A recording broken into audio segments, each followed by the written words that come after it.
मेरा बच्चा बार बार बीमार पड़ रहा है, उसको हर महीने कफ कोल्ड हो रहा है, क्या मेरे बच्चे की इम्यूनिटी लो है? ये बहुत कॉमन क्वेश्चन है जो मेरे से ओपीडी में पूछा जाता है। हेलो पेरेंट्स, आज हम बात करेंगे एलर्जिक राइनाइटिस के बारे में। मैं डॉक्टर मोहम्मद आमिर हूँ। मैं Cloud9 सेक्टर 14 में कंसल्टेंट पीडियाट्रिक्स एंड न्यूरोलॉजिस्ट हूँ। एलर्जिक राइनाइटिस का क्या मतलब होता है? ये बेसिकली एलर्जी ऑफ नोज होती है।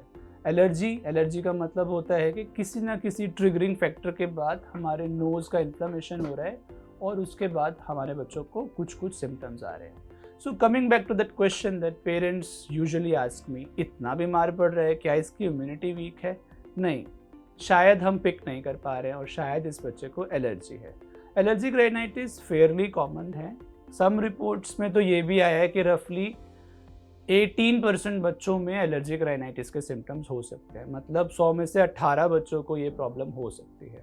एलर्जिक राइनाइटिस कई तरह की हो सकती है, सीजनल हो सकती है, क्रॉनिक हो सकती है, इंटरमिटेंट हो सकती है, परसिस्टेंट हो सकती है, डिपेंडिंग अपॉन के सीजन्स के साथ सिम्टम आ रहे हैं। कई बच्चों को स्पेसिफिकली वेदर चेंज के टाइम पे, स्पेशली अक्टूबर नवंबर के महीने में या मार्च अप्रैल के महीने में सिम्टम्स आते हैं। कुछ बच्चों को पूरे साल सिम्टम्स रहते हैं और बीच बीच में फ्लेयर अप होते हैं, तो उन बच्चों को इंटरमिटेंट बोलते हैं। और जिन बच्चों को पूरे साल सिम्टम्स रहते हैं उनको परसिस्टेंट एलर्जिक राइनाइटिस बोलते हैं। अब एलर्जिक राइनाइटिस में होता क्या है, सिम्टम्स क्या होते हैं? सिम्टम्स एलर्जिक राइनाइटिस के वैसे ही होंगे जैसे आपके एक viral upper respiratory tract infection के सिम्टम्स होंगे। मतलब स्नीजिंग होगी, कफिंग होगी, खांसी करने के बाद वॉमिटिंग हो जाएगी, राइनोरिया या फिर नेज़ल डिस्चार्ज होगा, रनिंग नोज होगा। यही सिम्टम्स आपके वायरल फीवर में भी होंगे, बट यहाँ पे एलर्जिक राइनाइटिस में फीवर प्रोमिनेंट नहीं होगा। सिम्टम्स होंगे और कई बार सिम्टम्स के साथ एक टेम्पोरल एसोसिएशन होगा। कहने का मतलब है कि सिम्टम्स किसी पार्ट ऑफ द डे में ज़्यादा हो रहे होंगे, जैसे कि रात को लेटने के बाद। खांसी दिन भर तो ठीक रहता है सर, लेकिन रात को लेटते ही खांसना शुरू कर देता है। खांसते खांसते उठ जाता है, उठ के बाद वॉमिटिंग कर देता है। सुबह उठने के बाद ज़्यादा खांसी होती है, सुबह उठने के बाद बहुत छींकता है मेरा बेबी। ये symptoms, these are more in favour of an allergic rhinitis. Other symptoms of allergic rhinitis, जिसमें एक स्पेसिफिक टर्म यूज़ करते हैं, एलर्जिक फेसिस। इसमें कुछ चीज़ें होती हैं जो बहुत पर्टिकुलर होती हैं, जिसमें हम एलर्जी वाले बच्चों को पिकअप कर सकते हैं। जैसे कि एलर्जिक शाइनर्स ये क्या होता है? इसमें क्या होता है, बच्चों को डार्क सर्कल्स होते हैं। तो if your kid is having a dark circle, think about allergies. Then there is something called allergic salute. इन बेबीज़ को इतना रनिंग नोज होता है कि ये बार बार अपना नाक साफ करते रहते हैं। तो बार बार नाक ऊपर करने की वजह से नाक के यहाँ पे एक छोटी सी लाइन दिखने लग जाती है, इसको एलर्जिक सल्यूट बोलते हैं। इसके अलावा open mouth, so if your baby is sleeping with an open mouth, snoring at the night, that is also very particular of allergic rhinitis. तो ये सारे सिम्टम्स भी पेरेंट्स को एक वॉचफुल रखना चाहिए कि इनमें से कुछ तो नहीं दिख रहा है, मेरे बच्चे को काले घेरे क्यों आ रहे हैं। These could be science of allergy. Allergic rhinitis में अब एलर्जन क्या होते हैं? कॉमन एलर्जेंस जो हमारे घर के आसपास में है वही होते हैं। जैसे कि सबसे common allergen is dust, second is dust mites, third is animal dander, specially जिन बच्चों के घर में पेट एनिमल्स होते हैं, कैट होती है, डॉग होता है, वहाँ पे।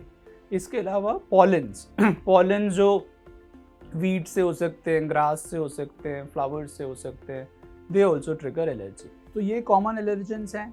अब इसके अलावा एक टर्म और भी आती है जिसको हम बोलते हैं नॉन एलर्जिक राइनाइटिस।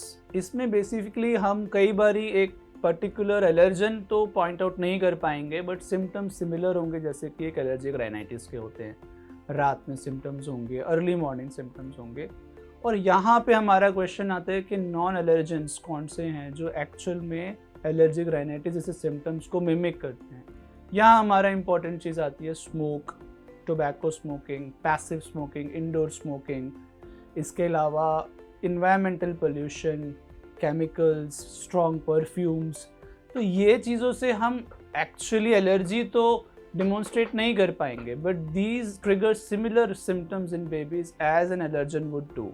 और इसीलिए नॉन एलर्जिक राइनाइटिस को रिकॉग्नाइज करना भी इक्वली इम्पॉर्टेंट है, especially in places like ours, Delhi NCR, जहाँ पे AQI बहुत ख़राब है, ये सारी चीज़ें एक बच्चे को प्रीडिस्पोज करती हैं to have allergy symptoms.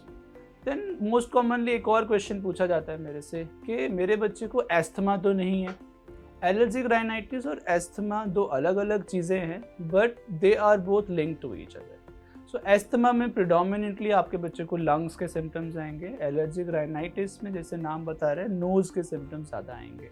But ये देखा गया है कि जिन बच्चों में एस्थमा होता है उनमें almost 60 to 80% will have allergic rhinitis, और जिन बच्चों को एलर्जिक राइनाइटिस है उसमें से भी लगभग 20 से 40% बच्चों को एस्थमा बनने का रिस्क रहेगा। तो ये दोनों साथ साथ चलते हैं। अब एलर्जिक राइनाइटिस को हम डायग्नोज कैसे करें, उसको पहचानें कैसे? तो कुछ एक तो सिम्टम्स से पहचानेंगे जैसे मैंने बताया, दूसरा हम कुछ टेस्ट कर सकते हैं जिसके बाद हम एलर्जिक राइनाइटिस को आइडेंटिफाई कर सकते हैं। इसमें सबसे इम्पॉर्टेंट होता है स्किन प्रिक टेस्ट। सो हम बेसिकली जो मैंने कॉमन एंटीजन्स अभी गिनाए उनको एक छोटा सा नीडल प्रिक करके बच्चे की सेंसिटिविटी को टेस्ट करते हैं। तो स्किन प्रिक टेस्टिंग जो होती है वो काफ़ी सेंसिटिव होती है, उससे हम पिन पॉइंट कर सकते हैं कि कौन कौन से एलर्जन से बच्चे को एलर्जी हो रही है। बट ऑब्वियसली इसमें थोड़ा सा पेन इन्वॉल्व होता है। और तो दूसरे कुछ टेस्ट डेवलप करे गए जैसे कि ब्लड टेस्ट। इन ब्लड टेस्ट में बेसिकली हम इम्यूनो एसेस करते हैं और एक स्पेसिफिक एलर्जन के अगेंस्ट एक स्पेसिफिक एंटीबॉडी को ढूंढ लेते हैं। तो वो एंटीबॉडी से हम मालूम पड़ जाता है कि ये बच्चे जो है इन पर्टिकुलर एंटीजन से या एलर्जन से सेंसिटिव है। बट ब्लड टेस्ट का सेंसिटिविटी उतना अच्छा नहीं है जितना एक स्किन प्रिक टेस्टिंग का सेंसिटिविटी है। So first we would recommend a skin prick testing. अगर वो नहीं हो पा रहा है तो हम फिर ब्लड में भी इम्यूनो एसेस करके IgE स्पेसिफिक एंटीजन्स ढूंढ सकते हैं। तो वहाँ से हम डायग्नोसिस बनाएंगे कि ये पर्टिकुलर एंटीजन्स प्रोबेबल हैं जिनकी वजह से बच्चों को एलर्जी हो रही होगी। So now we have diagnosed that our baby और चाइल्ड हैज़ एलर्जिक राइनाइटिस। तो अब इसको ट्रीट कैसे करें? ट्रीटमेंट में सबसे इम्पॉर्टेंट फर्स्ट थिंग होती है पेरेंटल एजुकेशन। ऑब्वियसली ये एक थोड़ा सा सिचुएशन ऐसा होता है जहाँ पेरेंट्स को लगता है कि इतनी छोटी उम्र में एलर्जी हो गई, तो वो समझाना ज़रूरी है कि allergy is common at this stage and it is treatable. तो सेकेंड इंपॉर्टेंट चीज़ जो होती है, अब हमें समझ आ रहा है कि ये कुछ ना कुछ ट्रिगर है जिसकी वजह से बच्चे को ये सिम्टम्स आ रहे हैं। तो the first thing that we should do in an allergic rhinitis management is allergen avoidance. आप उसी को अवॉइड कर दो जिससे ये ट्रिगर हो रहा है। सो जैसे कॉमनली हम बोलते हैं पैसिव स्मोकिंग है या फिर घर के अंदर डस्ट माइट्स हैं, तो इनको अवॉइड करना ज़रूरी है। तो हर एक चीज़ के लिए एक स्ट्रैटेजी होती है। So first of all if we figure out कि dust mite allergy है, then we have to the entire beddings, the comforter, the pillow covers, bed sheets, curtains, everything should be washed every week in hot boiling water, and we should use covers, pillow covers specially which are dust mite resistant. Then अगर किसी बच्चे को animal dander से allergy है, then we should do और ask the parents कि आप उस पेट को आप अवॉइड करो या फिर वो पेट को आपको छोड़ना पड़ेगा। डिफ़िकल्ट होता है but that is the solution, because otherwise animal dander will keep remain in the surroundings and will keep triggering the allergy. इसीलिए pest management might be important. Some babies might have allergy to the cockroaches or fecal matters of insects, so pest management is also important. Then we come to air purifiers. HEPA filter घर पे लगा लेने से ये देखा गया है कि जो नॉन एलर्जिक राइनाइटिस रहती हैं वो रिस्पॉन्ड करती हैं। So in specially in situations like where the AQI is not good, HEPA filters will help in some ways to decrease the symptoms of allergic rhinitis. So environmental modification is one thing, parental education is one thing, then comes to the therapy of it, that is the drugs or the medicines that we use to treat allergic rhinitis. So जो mainstay of treatment है allergic rhinitis का वो है हमारा intranasal corticosteroids, या फिर जो नाक के अंदर हम स्टेरॉइड का स्प्रे करते हैं, that is the drug of choice. ये वाले जो मेडिसिन होते हैं जो कि इंट्रानेजल स्टेरॉइड्स होते हैं, दे आर वेरी सेफ। इनका ब्लड में एब्जॉर्प्शन नहीं होता और इनका स्टेरॉइड्स का कोई साइड इफ़ेक्ट बच्चों को नहीं दिखता है, तो ये लॉन्ग टर्म भी यूज़ कर सकते हैं। But usual standard treatment is रफली अराउंड 1 to 2 months, जिसमें हम पहले शायद कुछ दिन इंटेंसिव ट्रीटमेंट करें, शायद 2 बार दिन में स्प्रे दें, और उसके बाद वंस अ डे करके उसको 1.5 महीने तक और कंटिन्यू करें। So first thing is intranasal corticosteroid. इसके अलावा हम एंटीहिस्टामिनिक मेडिसिन देते हैं जैसे कि सिट्रिजिन, लिवोसिट्रिजिन, लोराटिडिन, डेस्लोराटिडिन। तो ये सारे मेडिसिन हम सिरप्स की फॉर्म में देते हैं और ये हम शॉर्ट टर्म के लिए यूज़ करते हैं, maybe for a week, just to decrease the symptoms.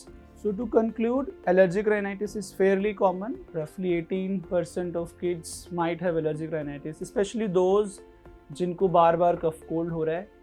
Allergic rhinitis can be diagnosed easily. In fact, काफ़ी कुछ केसेस मिस होते हैं जो प्रॉपरली डायग्नोज नहीं हो पा रहे हैं.